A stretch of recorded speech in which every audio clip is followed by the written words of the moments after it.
weekly market breakdown. As always, we're going to look at the stock market as well as precious metal, gold, and the US oil as well. Now, if you're new to the channel, a sub would be appreciated as I provide valuable educational content on a daily basis. And if you enjoy the video, please smash the like button for the YouTube algorithm.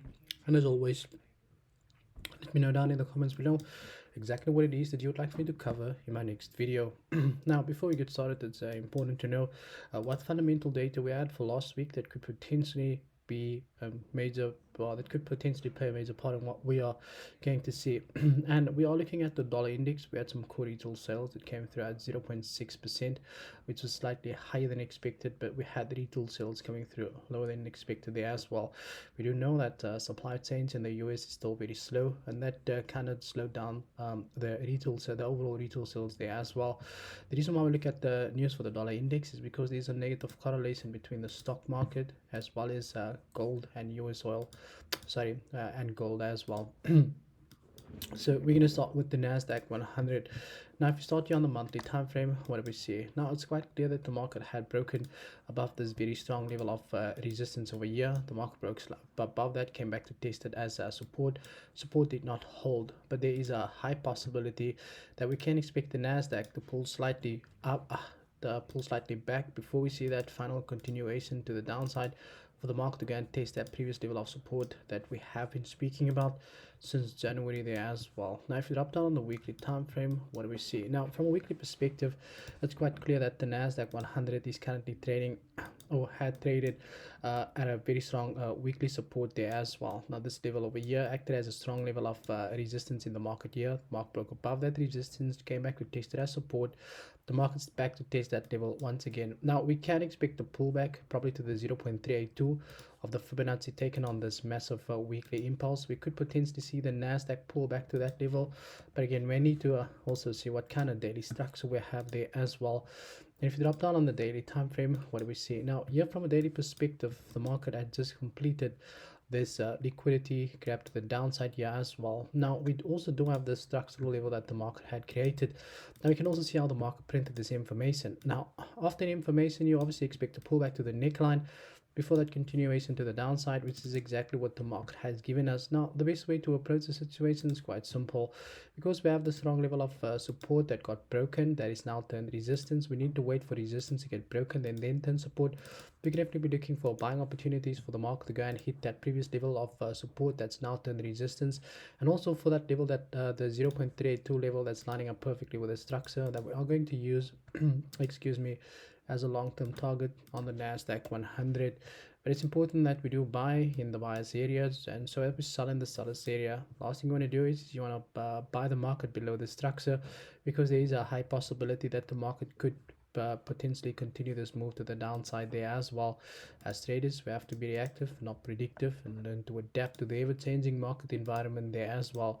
Now, if the market is set to pull back to the 0.382 before that continuation to the downside, this is what we can expect. Alternatively, if all else fails and the NASDAQ does give us a clear daily break below this level, I'm going to make a full update, but that's kind of what you can expect on the NASDAQ. However, the bias at the moment is a pullback to the 0.382 as identified from a weekly perspective. Next up, we got the Dow Jones over here.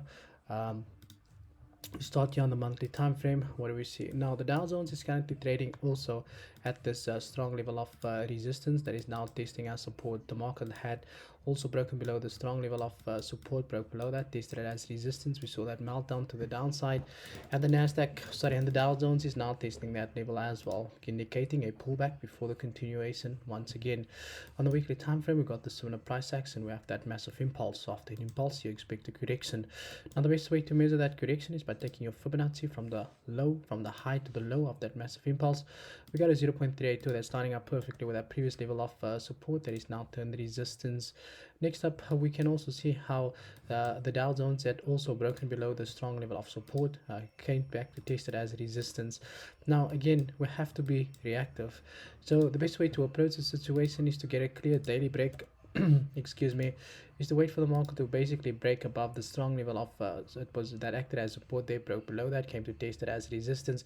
We need to wait for the market to break above that level of resistance, come back, and then look for a buying opportunity because then all of that resistance would then be turned support there as well. Alternatively, if we do break below this level, then I'm definitely going to give you guys another update on the Dow Jones there as well. The buyers is a pullback on the stock market this week. As we know, on Wall Street has been quite doing very badly for the past couple of weeks. In fact, for this month there as well. Similar price action here on the SNP500. Resistance got broken, market came back, retested as support got broken. We had that retest, that continuation to the downside. Weekly massive impulse, so we are expecting that pullback to the 0.382, which is obviously also lining up perfectly with that previous level of support that is now in resistance exactly, which we're going to use as a further target level there in the market as well. Next up, daily time frame. We do have the market had printed this information. We had this massive liquidity spike to the downside, where the market basically wipe out all that buyers liquidity sitting below this level, because that's how retail traders think. We also see that the S&P 500 had printed this information. Now, because we are so far from the structure, there's a high possibility that we can expect the market to continue or start this move to the upside, then potentially see a slight pullback, then another break above that, then there, and then we can definitely expect this market to continue to the downside. But that's probably going to happen once we get to next month. But like I said, there is a high possibility that we can expect the S&P 500 to start this move to the upside. The best thing to do is just to, if you are going to get into this market early, just make sure that you do just that you watch the market at that previous level over there as well. Next up, we've got the GER30 index that has been trading quite sideways for quite some time now. If we start here on the monthly time frame, the price action still had not changed since the last time I spoke about this. We do have a market that is stuck between a level of support that got broken, that is now turned resistance, and the resistance now turned support. There is a possibility that we can expect this market to continue higher, potentially go and hit that level there. But because we've already touched that previous level of resistance of this consolidation phase, we could potentially trade this sideways moving market. That's if you want to trade this market moving that way. From a weekly perspective, we can see how the market had printed this massive information, not the information, but we had this massive impulse, we had that correction. We could potentially see this continuation to the upside for the market to go and test that previous level of resistance as identified from a monthly perspective. If you take your Fibonacci here from the low to the high, we had a 0.50 pullback, and the -27, which is located as the take profit level, is lining up perfectly with the previous level of weekly support that is now turned resistance also. Now, from a daily perspective, it's quite clear that the market had broken above this most recent structure. This level over here acted as a strong level of support. The market broke below that, tested it as resistance got broken, all of that resistance now turned support. That's a short-term opportunity in this market. You can definitely look for buying opportunities to that level, and the best way to approach that situation is to wait for a slight pullback before that continuation. If you are looking to go long-term, I would suggest that if you do get in on this pullback, wait for the market to break above that level. Then on that retest, you can definitely look for the more continuation to the upside there as well.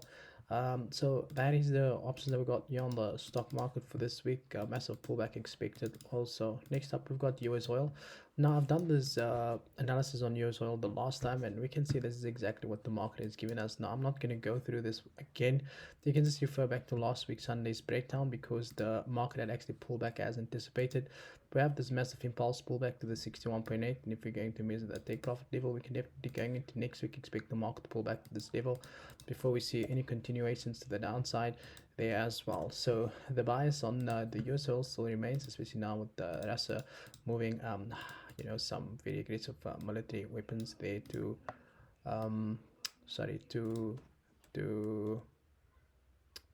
the people from Ukraine there as well. So definitely a continuation to the upside expected there as well. However, I would say that this level over here would probably be the one that I'm going to watch out as well. So just to give you guys a good peace of mind, or the best way to approach this would probably just to wait for a nice clear break above that level, almost like the one we had there. That seems like the market had gapped down. So just to give you guys an indication there as well. Next up, we have our precious metal called oil, and the price action on here looks very bullish and then bearish. But if we go on the monthly time frame, we can see here that gold is once again pulling back quite aggressively. The market broke above that resistance, came tested as support, definitely continuation expected. And remember, although there's a negative correlation between the US oil, on gold and the dollar index, gold can also be driven by uncertainty in the market with the Ukraine and Russia situation. What do we have over here on the weekly time frame? We can see the market had printed this level of resistance, broke above that, came to test it as support. Support did not hold all of that support. Once again, turned resistance. High possibility that we can expect the market to pull back to that level.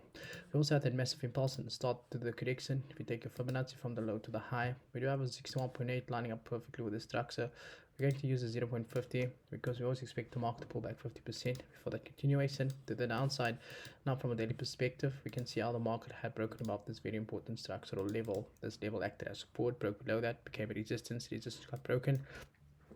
And all of that resistance has been tested as support. The market's now faced with new multiple structures over here as well. So the best way to approach the situation, the market is definitely going to hit that level, then pull back, and then from there you can start looking for that buying opportunities. Then in doing so, will the market complete this double formation, which is considered a bullish pattern from a technical perspective. Now that is it from my side. Thank you for your time, and as always, cheers for years.